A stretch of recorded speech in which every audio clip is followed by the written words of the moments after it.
As a longtime fan of the shonen genre, I have ran into my fair share of series. Demon Slayer, Naruto, Bleach, My Hero Academia, Fullmetal Alchemist, the list goes on. Each of these series have many different things to enjoy about them, and they are renowned around the world. But for myself personally, when it comes to my enjoyment of a series, there are a slew of criteria that it must meet for me to fully get invested. Fight choreography, character interactions, a plot with a destination in mind that we can actively work towards, specific themes that the author is trying to hone home that resonate with myself personally, etc. You know what I'm saying? And as of recently, there are two series that have really taken a hold of me by my scrotum, and those would be Jujutsu Kaisen and Kagurabachi. I will tell you forthright that I don't think any other series will replace Jujutsu Kaisen in my heart. I know it's popular and fun to rag on the series and get its shortcomings, and whenever you actually try to compliment it, people look at you strangely as if you should dislike something that speaks to you personally. I hate anime fans with every fiber of my being, I swear to God. I tell you guys every day. Except you, dear viewer. Except you.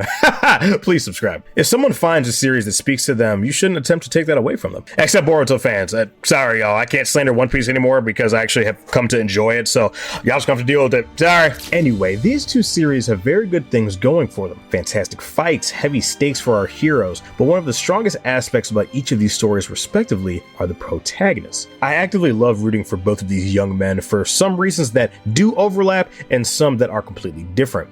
Yuji Itadori and Chihiro Rokuhira captivate myself as well as many other individuals in their respective stories, and today I wanted to break down exactly why I believe they're the best new gen protagonists. What's going on, everybody? It's your boy Daffy, and today I wanted to break down why Yuji and Chihiro are my favorite protagonists of this generation. Without any further ado, let's jump right in. Yuji. Yes, those of the channel already know that I had to kick off this analysis with my nephew. I've had many hype celebrations surrounding the W's that this young man has accumulated over the course of Jujutsu Kaisen. But why do I have such a strong attachment to this young man? One major reason is something that I believe Yuji shares with Chihiro as well, is their perspective of self-worth. Throughout the story, we are constantly sold this idea that in the grand scheme of things, Yuji is just a piece of the puzzle when it comes to Jujutsu society at large. Throughout this story, we are constantly sold this idea that in the grand scheme of things, Yuji is just a piece of the puzzle when it comes to Jujutsu society at large. While yes, he may be a creation of Kenjaku's nefarious hijinks, he comes into the world of Jujutsu as a novice. But as the story goes on, he isn't acting on his own behalf when it comes to his actions. He is always acting in service of others, regardless if it is of inconvenience to him. I mean, his goal in the second chapter of the manga is to perish for the sake of the greater good. Yuji doesn't think very highly of himself and his own accomplishments, which is a shame because this kid is an absolute beast and I love it. Yuji gaining a near complete mastery of the Black Flash passively in a day, being instrumental to stopping Mahito in Shibuya, being the sole reason the battle in Shinjuku was won and Megumi was able to be fully revived. But throughout all of this, Yuji remains humble.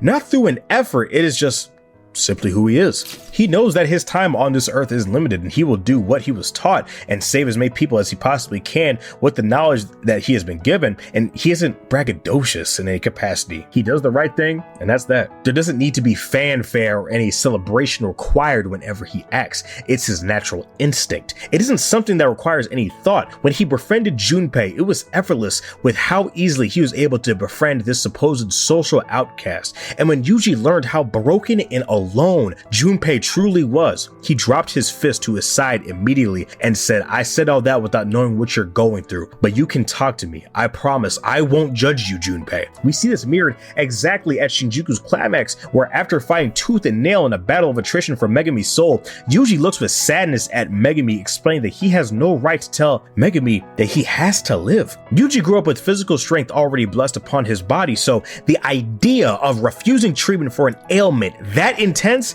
didn't click for him when he was younger. Yuji doesn't want to go with the Naruto approach and try to bring these characters back by any means necessary, even if it means breaking every bone in their bodies, with Naruto's words. He's empathetic, but ultimately he knows that everyone has their own creed to follow, and it is something that will give them peace of mind. Who is he to tell them differently? We even see Yuji's empathy shine through at the climax of the series when Sukuna is finally expelled from Megumi's body and he is laying there in this deformed deformed, distorted shape. Sukuna actually being shown to be as ugly as he is on the inside now shows outwardly. He looks like a curse, and Yuji actually holds him gently in his hands and gives him one last opportunity to live inside Yuji, to not be alone, because Yuji in his mind feels pity for Sukuna, that he didn't have the opportunity to have a normal childhood. He feels that Sukuna was truly hurt and scorned by the world, and so he actually wanted to at least give him a chance to have a companion. And Sukuna still, at the very end of his life, spat in Yuji's face and told him he was a curse. But then we actually see in the afterlife, Yuji's words actually did still get to him, and he considers if he has another chance to do it all again, he says, I might try a different path.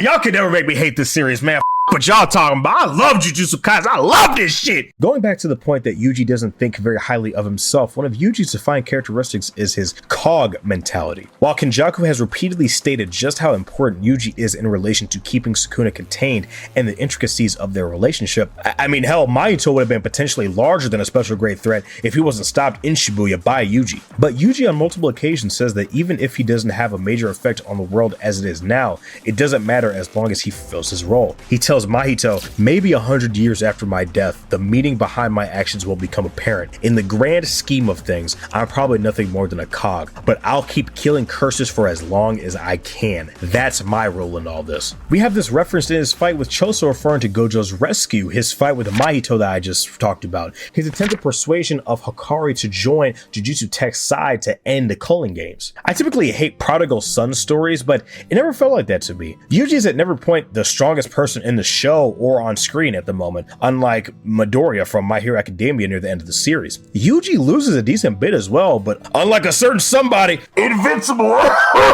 he manages to deal out punishment as well, and very rarely takes his losses lying down. Yuji rarely gets angry for his own sake. Almost every time we see Yuji have an emotional rise taken out of him, it is out of concern for someone else's being. He outright states this when he is having his soul-to-soul conversation to Sukuna at the end of Shinjuku. Sukuna and Mahito both used human beings as tools and instruments to satiate their own boredom and entertainment, and Yuji is disgusted by that. Quote, human beings aren't tools. They don't come into being with a predetermined role. Good guys, bad guys, I don't know which is truly human. But did you catch something here? Yuji said that human beings don't come into being with a predetermined role.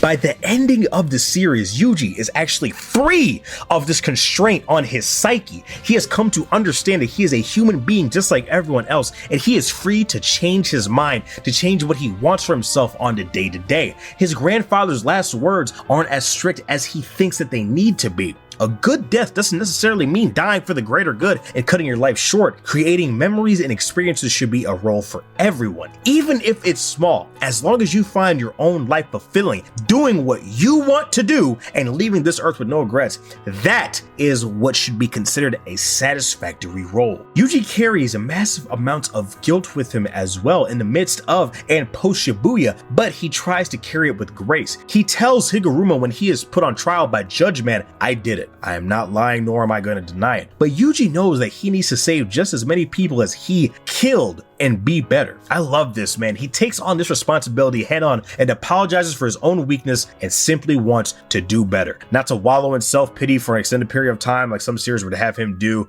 but to move forward and make sure it never happens again. While when it comes to mental health and guilt in your lives, taking accountability and taking on the monumental task of moving forward is how some actually atone. Zuko from Avatar had more of a rugged path to go on, and he nearly tried to end his life by trying to get intentionally struck by lightning. Go watch my video over Zuko's redemption and how fantastic his character is, by the way. That easily one of my favorite characters in all of fiction. Top 10, top 5, probably. But in the middle of season 3, when he fully commits to changing for the better, he gives it his all, and I respect both of these young men immensely for it. Without getting into personal details, I personally can relate to the theme of redemption in this case. And interestingly enough, look at his relationship with Choso. Choso tried to kill Yuji in their first encounter, but after finding out that they were related at the end of Shibuya, Yuji does actually actually consider him his brother, and he isn't apprehensive about keeping Choso around. He even tells those who are nervous about being in Choso's presence to basically think of him as his brother. Yuji has no qualms about someone wanting to better themselves and attain redemption. Look at his fight with Higuruma. Higuruma is disgusted with himself for killing a courtroom full of people, but after seeing Yuji's own personal struggles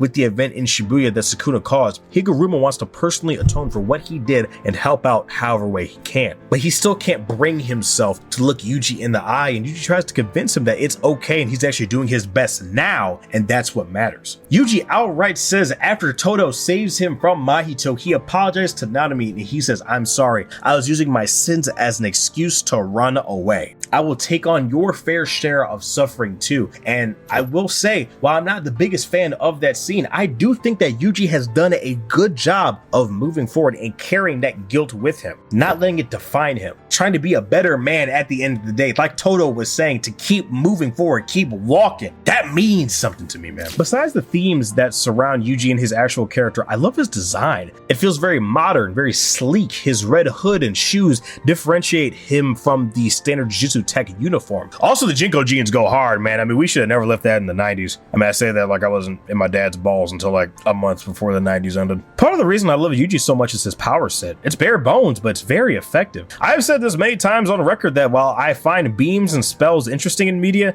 I need me some CQC, man. I love when a nigga decides to knuckle up and just put the paws on a nigga, man. You know what I'm saying? I need it visceral. I need it grimy. I need that shit dirty. You know what I'm saying? I feel like whenever a fight is up close and personal, it feels like we're constantly in danger and at risk of taking damage the entire time we are in this fight. It is infinitely more entertaining watching Yuji scrap and box for his fucking life than watching that bum-ass Ichigo Elasaki wave his sword around willy-nilly talking about some Getsu ga Tensho! I don't care. Man, when Yuji and Yuta were trying to take down Sukuna and that shit turned into WWE Raw, oh my god! Sukuna tried to gouge out Yuji's stomach and Yuji just looked at him like a wild dog, spat in his face. Oh my goodness! When Yuji literally had his hand in Sukuna's heart and let out a monstrous roar as a battle cry in honor of his brother Choso. Oh lord! Yeah, this Jujutsu Kaisen shit, it means something to me, man. My favorite series of all time. Take it up with your mama. Anyway, I think that Yuji is an extremely relatable and sympathetic protagonist who helps lead the charge when it comes to relatable and goofy protagonists. He may not be particularly bright as opposed to our other protagonists that we'll be looking at, but everything this kid does, it prompts me to stay in his corner and root for him to succeed. I patiently await season 3 of Jujutsu Kaisen, and I have faith that MAPPA will deliver on a great adaptation of the Koen games. Bro, can y'all believe it's coming up on 2 years since Jujutsu Kaisen season 2 began airing for the public? We getting old, gang. We getting old. Now that we have properly covered our first protagonist, let's take a look at our other protagonist that's absolutely killing the game as it is right now, Chihiro. When Kagurabachi was being promoted in September of 2023, it of course had a legendary meme status, and everybody was spamming images of the cool guy with the sword. You had so many memes of Kagurabachi solos the Boruto verse, Kagurabachi's anime adaptation is peak fiction, we're celebrating 537 chapters of Kagurabachi, etc. But when I first started reading the series, I didn't actually anticipate being as fascinated with his character as I was. In an almost bait and switch tactic, Chihiro's appearance doesn't mirror who he is as a person at all, aside from his typical blank expression that is played up for comedic effect. One thing I really enjoy is how shy and awkward Chihiro is. Obviously, shonen protagonists like Yuji are a dime a dozen in terms of being loud and obnoxious with varying degrees of what makes them stick out into space, but guys like Chihiro are a bit more rare. When it comes to social situations, he doesn't particularly excel when it comes to keeping a conversation going. His dad was a character very similar to Ichigo's dad from Bleach, so he grew up accustomed to having to cater to somebody's needs that may not be as well equipped as he is. We learned that actually Chihiro is very similar to his mother in terms of personality, which is interesting because when it came to gender typical duties such as cooking and cleaning, he was doing that instead of his father. But Chihiro's nurturing nature really shines in the Sojo arc. When Chihiro encounters Char, his first instinct is to feed her before attempting to get any information out of her concerning who is after her and why. And while, yes, he wanted to take her to an orphanage so she could be with other kids her age and hopefully find a loving home, she sticks with him because of his strength and because she's a kid and he buys her all the food she wants. But even though Chihiro was initially reluctant to have Char along with him, he was visibly agonized when she was once again in Sojo's capture and fell for a distraction that involved Sojo's gang cutting off one of her legs. Chihiro, after round 2 with Sojo, is hesitant to have Char look at his then missing arm because, I mean, what sane, rational person would want a 6-year-old looking at, like, gore and viscera like that? Like, come on now. Chihiro's empathy for people shines, especially in the Rakuzaichi arc, where when he initially lands in Hikuri's presence, he thinks he is a bit of a weirdo and outright tells Hikuri that saving people isn't necessarily his thing. But we had already seen him take a direct lightning strike from Sojo in an effort to stop a street full of people getting murdered, so what happened there? Chihiro says that his mission is revenge for his father's death and to take the enchanted blades back for his own safekeeping, but that isn't who he is. In the climax of the Rakuzaichi, Chihiro pushes himself to his limit to save the hostages kept in Kyora's storehouse before Kyora had died while wielding the Shinuchi. Shiba outright tells him to stop and that he is going way too hard at this current moment, and Chihiro responds with every last one, referring to the hostages. Chihiro isn't this killing machine who unabashedly commits these horrible acts of violence with little remorse like the Punisher, Moon Knight, or even Red Hood. Chihiro is actually disgusted by the violence that he has to dish out. When Hirohiko attempts to destroy the Blade Wielder's public perception even further by having Chihiro defend himself by killing a bunch of hired Hishaku muscle in a crowded theater, people were understandably horrified. I mean, like, let's be real. If decapitated bodies hit a stage and I see a nigga that looks like he is fresh out of being an extra in Tokyo Ghoul, complete with red fucking eyes, you goddamn right, I'm hitting the jets, bro. I'm out of there. I mean, look at Chihiro's eyes in this panel. They are nothing short of menacing and piercing in this initial page, which, in my personal opinion, this is how Chihiro sees himself, a cold-blooded killer, no different than the people he cuts down on a day-to-day basis. He initially denies when Hirohiko tries to get under his skin with his taunts by saying they could be friends, that Chihiro is like Hirohiko, but as their battle goes on and Chihiro witnesses the fear that he is plaguing these citizens with, he actually pushes past his denial and actually comes into agreement with Hirohiko. After giving one of the coldest panel spreads in this entire manga, he tells Hirohiko, "Don't worry, I'm a sinner too. The first time I killed a person, I accepted that I'm a monster. The least I can do is refrain from causing a harm to others and take you Hishaku bastards with me."